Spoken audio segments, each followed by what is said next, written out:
My name is Damon Keller, 36, owner of Keller Built Co., a residential renovation firm out of Cedar Falls, Iowa. My boots are steel-toed. My hands stay rough no matter how much I wash them. And I've never worn a suit that cost more than $300. That used to bother her. The last thing Anna ever said to me was, "You're a good man, Damon." But I need more than dirt under my nails and grocery store wine. Then she kissed my cheek like I was a kid who scraped his knee, grabbed her weekend bag, and left. That was 5 years ago. We were sitting on the back porch of my first house remodel, a 2-bedroom flip I'd gutted down to the studs. I'd been working 12-hour days, trying to build something that looked like a future. That night I'd made dinner, steak, potatoes, a bottle of Pinot I couldn't pronounce. Thought we were celebrating. Turns out she was packing her last box. She'd met someone, she said, a client.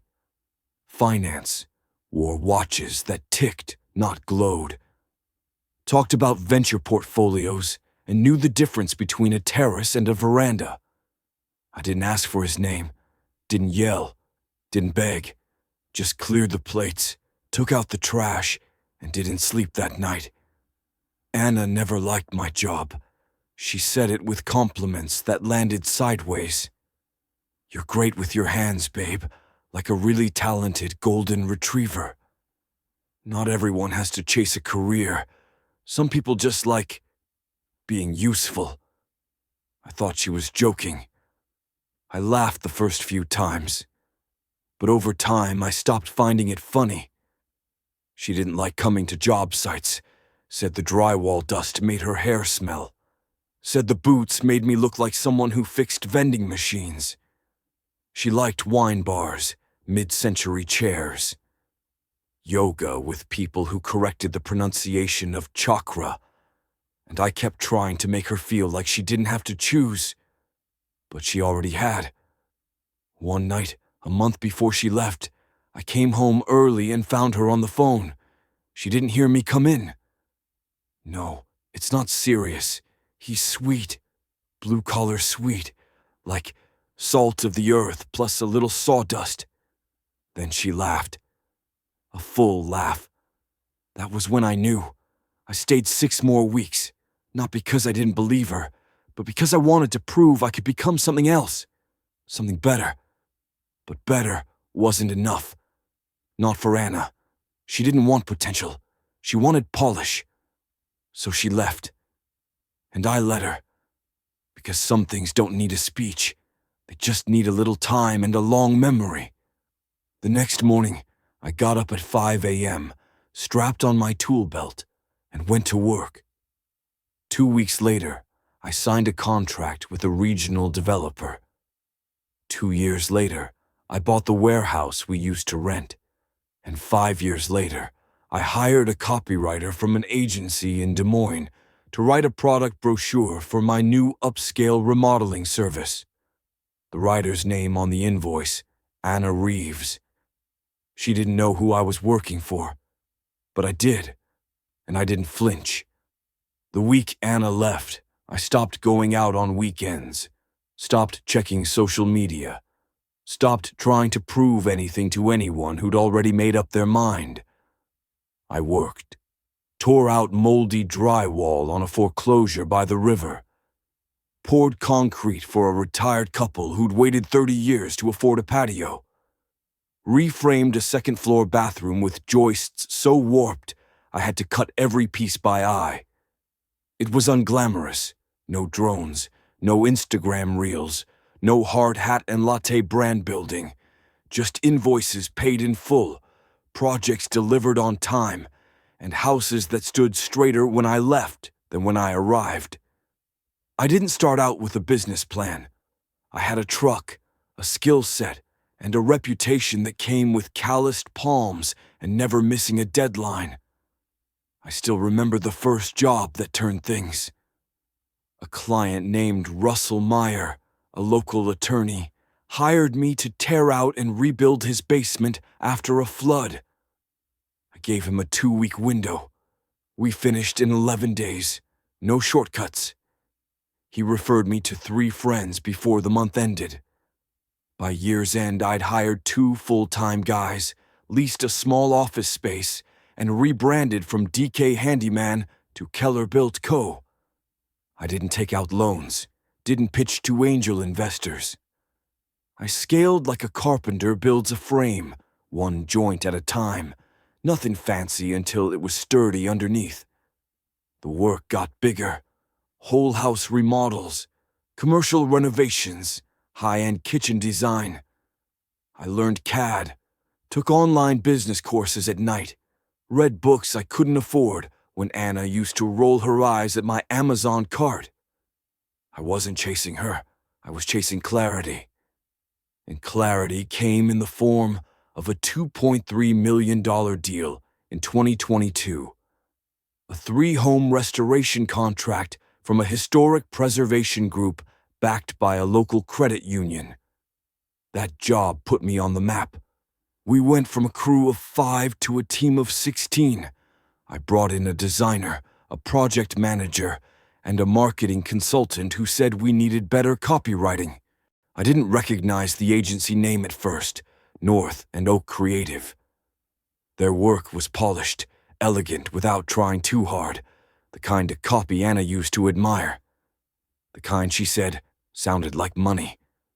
We had an intro call, just me and the agency rep. No cameras, just voice. She introduced herself as Anna Reeves. I didn't react, didn't speak when she gave her bio. 10 years in brand strategy, background in lifestyle and interiors, currently freelancing through North and Oak. I specialize in translating high-touch services into approachable messaging.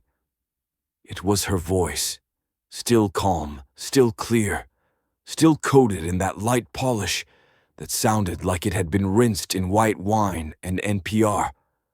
She didn't recognize mine. Maybe I'd changed. Maybe she wasn't listening closely. Or maybe she never really heard me in the first place.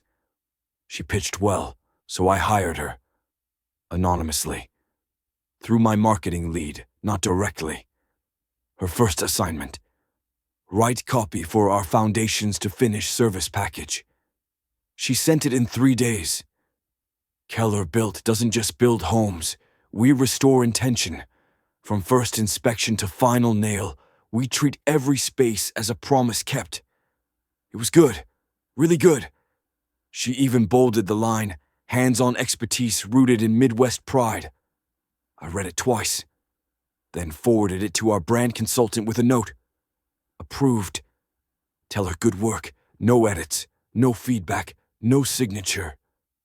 She sent 3 more pieces that month, a holiday mailer, a landing page, and a service brochure. Every word praised the same hands she once mocked. She didn't know the client was the man who used to wear those work boots home after 14-hour shifts. She didn't know the business she was helping scale was the same one she'd left behind before it even had a name. And I didn't tell her.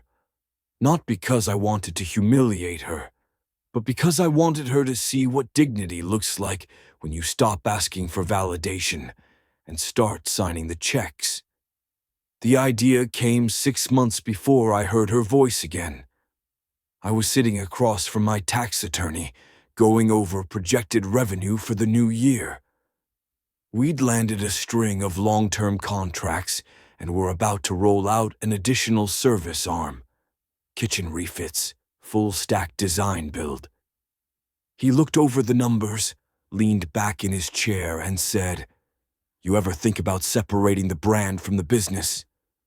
I asked what he meant. Right now, it's all Keller Built Company. But what happens when you want to sell, or expand, or outsource? You need layers, shields, clean paperwork. So I listened, and I acted. I created a shell brand, clean, minimal, corporate sounding. Furnace Concepts, LLC, registered out of Des Moines, neutral name. No owner info linked publicly, just a P.O. box, a business address, and a nice simple logo. Something that looked like it belonged in a WeWork foyer. I used it as a buffer. Through finesse, I hired creative contractors, brand consultants, copywriters, video editors. None of them ever saw my name, just a project lead named Madison, our in-house marketing manager, with her own branded email. That's the name Anna answered to. Her emails always started the same way. "Hi, Madison. Here's the latest draft. Let me know if your client has feedback." Sometimes she'd add a smiley face, or an emoji, or a little note about her availability that week. She always signed off, "Anna, North and Oak Creative." I never touched her drafts, just read them. Quietly, forwarded them to Madison. Approved or rejected, that was the rule. Until the day I broke it. She'd sent a blog post, a good one, all about craftsmanship, multi-generational trade, how blue-collar heritage was making a comeback. I remember staring at the line she'd written. "Legacy isn't loud. It's the quiet confidence of doing something right, even when no one's watching." It sounded almost like an apology. Or maybe that was me projecting. I didn't change a word. But I opened a new email thread, typed 5 lines. "Strong piece. Good voice. Curious. What drew you to this space? You write trades, work with real respect." No signature. Just the finesse email. Professional. Vague. She replied within the hour. "Thank you. Honestly, I wasn't always into it. I used to think I needed to write for luxury brands to be taken seriously. But over time, I've come to admire people who build things, who make things. There's honesty in it." No emoji this time.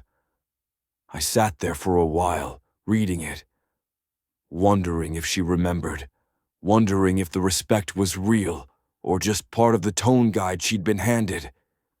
It didn't matter. She'd spent years trying to outrun what I was. Now she was using it to pay her bills. That's not irony. That's symmetry. The next week, she pitched a package deal. 3 blogs, 2 brochures, monthly newsletter copy. Said she could offer a discount if we locked in a 6-month retainer. I signed the contract, paid the deposit.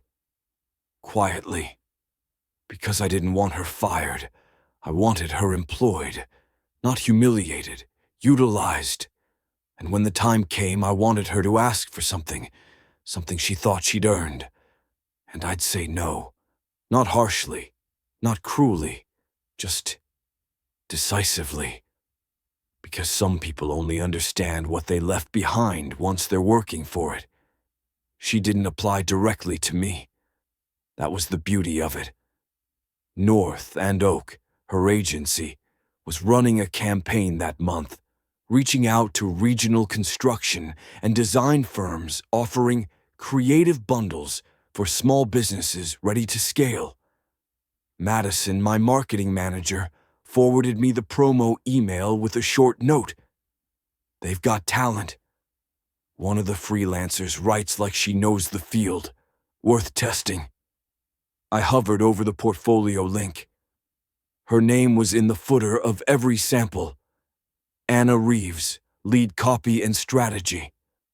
Same font she used to put on her resume when we were fresh out of school. Same crisp, symmetrical kerning she used to obsess over for her blog headers. I told Madison to set up a small project. Keep the budget modest, nothing big. A single-page campaign write-up for a remodeling package I hadn't even named yet. She submitted a proposal within the day. The bio on her PDF was clinical. 10+ years of experience in lifestyle branding and copy strategy.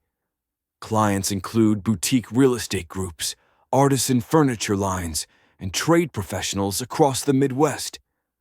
No mention of her husband. I wondered if there still was one. I approved the quote. No changes. I told Madison to list the client as Furness Concepts, regional builder, and to request a 300-word concept preview. Anna submitted it 2 days later. It was solid, punchy, clean tone.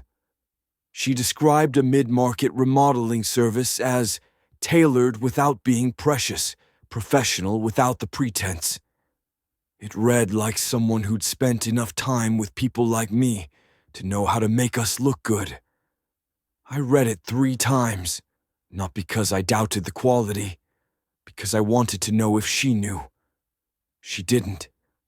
She included a little sign-off at the bottom of the email. Hope your client likes it. I really enjoyed writing this. Reminds me of someone I used to know. I didn't reply. I didn't ask what she meant. I didn't open the door. I told Madison to proceed with the full campaign. She worked fast, always had. Within 3 weeks, we had 2 service brochures, a referral card set, and a branded one-sheet for new clients. All praising craftsmanship, trade pride, Midwest work ethic. The same things she once called entry-level masculinity. I approved every word. We sent her payment within 48 hours of each invoice. She never missed a deadline, never asked questions about who was behind the curtain. Never pried. She didn't need to. That wasn't her role anymore. I assigned her work. She delivered it. Quiet, diligent, respectful. It wasn't the dynamic she once chose, but it was the one that now fed her. We kept it going for 3 months. Small projects, professional tone, no emotional residue. Until one Thursday afternoon, Madison walked into my office with a raised eyebrow and a printed email. Hey, she's asking if she can meet the client in person. Says she'd love to pitch an expanded partnership. I looked at the name. Anna Reeves, still signed with a flourish at the bottom. She says she wants to understand the brand's voice better. You want me to say no? I shook my head. Tell her I'll meet her Friday, 10 a.m., Corner Table Cafe. Madison raised a brow again. You sure? I nodded. If she wants to meet the man behind the message, let her. Because she'd spent years trying to rewrite me out of her story. Now she'd get to read what I became. She walked in 5 minutes early. Same cafe where we used to get coffee before weekend runs to the lumberyard. Back when I was still hauling materials in the back of a rented Ford, and she was still pretending to enjoy the smell of cut pine. She didn't recognize me at first. I stood near the window, back to the sun, no company branding. Just jeans, a dark button-down, clean boots, no visible signals, no handshake yet. She approached the table confidently, pulling out a leather notebook, flipping to a fresh page with a practiced smile. Thanks so much for meeting in person, she said, still standing. You must be the Furness rep. I'm Anna. I let her sit before I answered. Damon Keller. She froze, just long enough for me to see it register. Not a gasp, not a stumble, just a quick inhale. Then she blinked. Twice. You're the client? I nodded once. Owner, founder, everything you've been writing for, that's me. She sat back in her chair, notebook still open but untouched. You've been reading the copy? Every word. She didn't blush. She never did. But I could see her recalibrating, rebuilding the narrative in her head. You've done well, she finally said. I mean, clearly, the company's impressive. We kept it quiet, grew slowly, didn't need the noise. She let out a short laugh, dry. You always did like to let results speak. I shrugged. Didn't seem like anyone was listening back then. That one landed. Silence stretched. Not awkward, just dense, loaded. She looked down at her notes.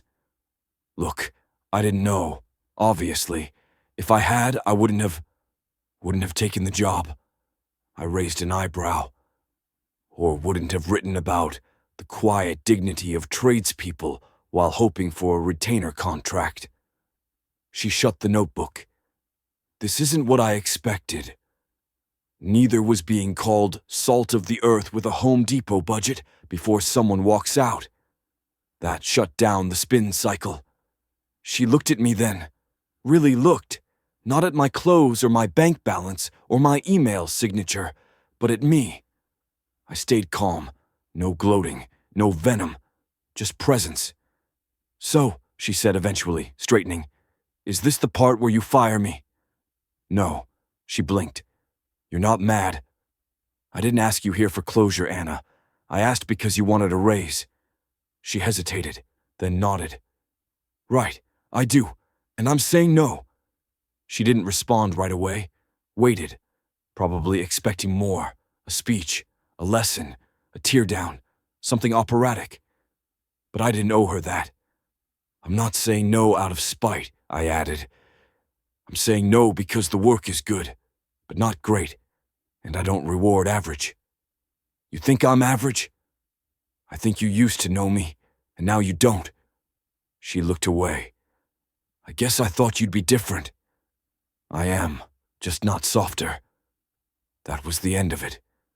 She stood, closed the notebook, didn't reach for her coffee, didn't try to negotiate.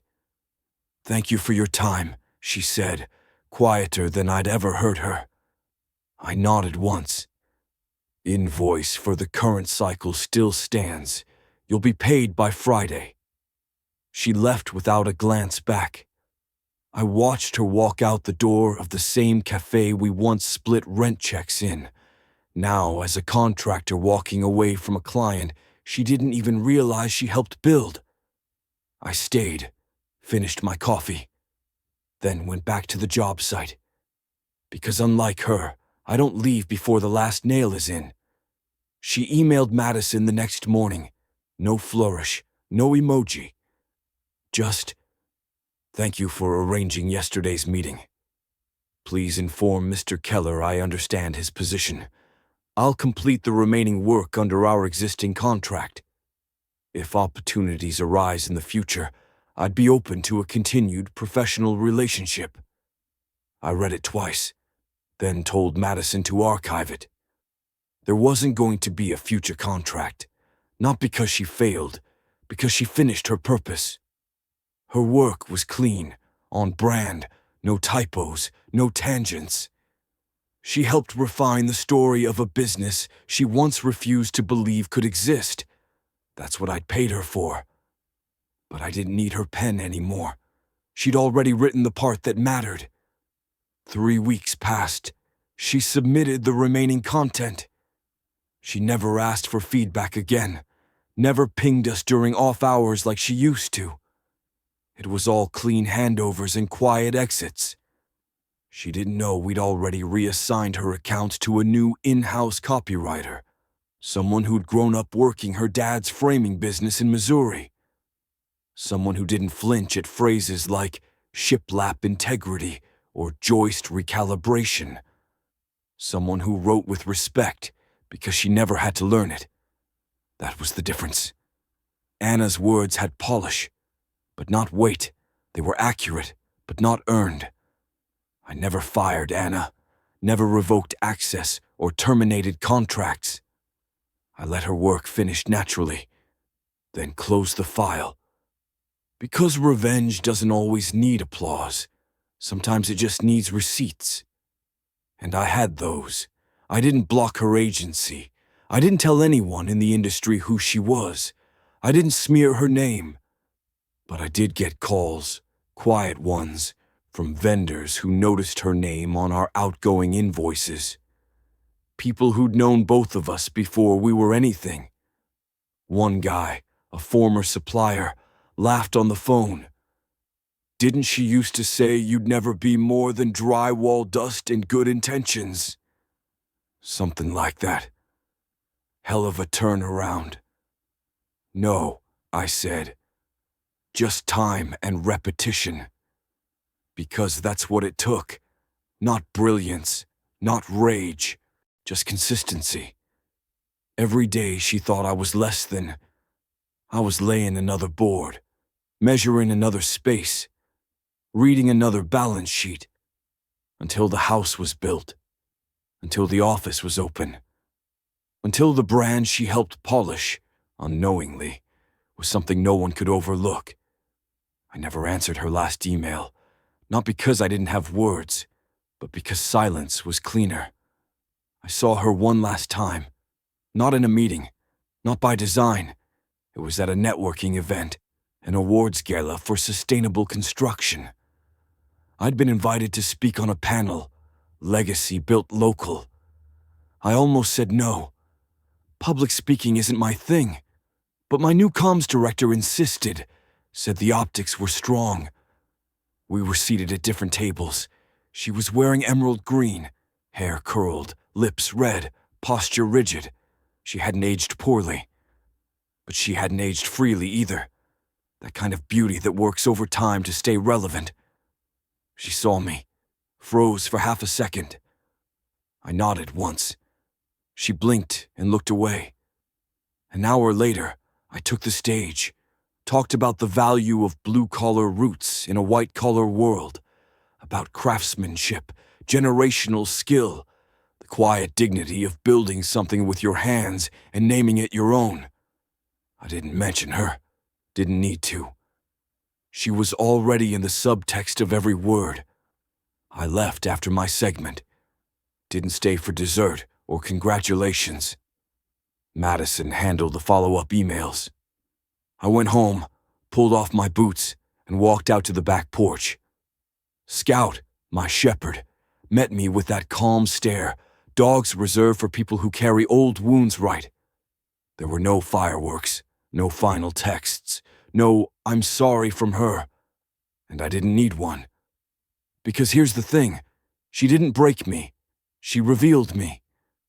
Everything I am now, every square foot of the business, every partnership, every crew member with mud on their boots and pride in their work is built from that revelation. She didn't believe in me when it was hard to, so she didn't deserve a seat when it got easy. That's not cruelty, that's balance. And if she ever wonders why I said no when she asked for that raise, the answer's simple. Because dignity isn't given, it's recognized, and she never recognized mine. I built something without her, and now she writes for it.